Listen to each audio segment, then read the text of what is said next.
Imagine telling your friends you're going on vacation, only to return 24 years later with tales of dragons, emperors, and riches beyond belief. That's pretty much what Marco Polo did, making him not just the ultimate globetrotter, but also a medieval storyteller extraordinaire. Born in 1254 into a Venetian merchant family, young Marco Polo probably grew up dreaming of more than just gondola rides and pasta.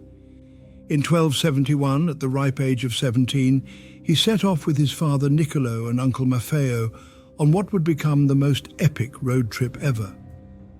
They travelled through the Mediterranean, braved the deserts of Persia, and crossed the mountains of Central Asia, taking 3.5 years to reach their final destination, the Court of Kublai Khan in Chengdu, China. Kublai Khan, the ruler of the Mongol Empire and a guy who knew how to throw a party, welcomed the Polos with open arms. Marco quickly charmed the Khan and found himself appointed as an envoy and even a governor, positions that allowed him to travel extensively across the vast Mongol Empire. From bustling Chinese cities like Hangzhou to the far-flung corners of Southeast Asia, Marco saw it all. The Travels of Marco Polo is like a medieval version of the Lonely Planet guide, but with more silk, spices, and less reliable maps. Marco's descriptions of the East were nothing short of fantastical for European readers.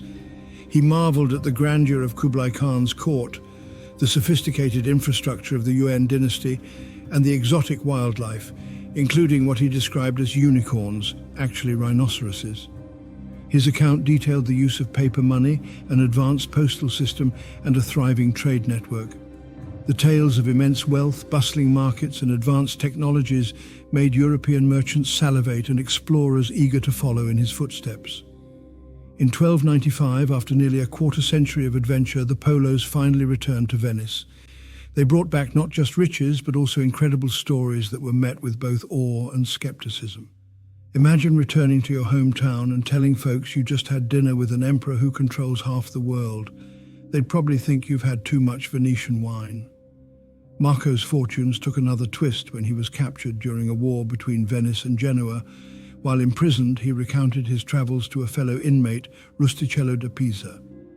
The result was Il Milione, a book that would become the 13th century equivalent of a bestseller. While the travels of Marco Polo became a sensation, it also raised eyebrows. Critics pointed out that Marco made no mention of the Great Wall of China and other prominent features.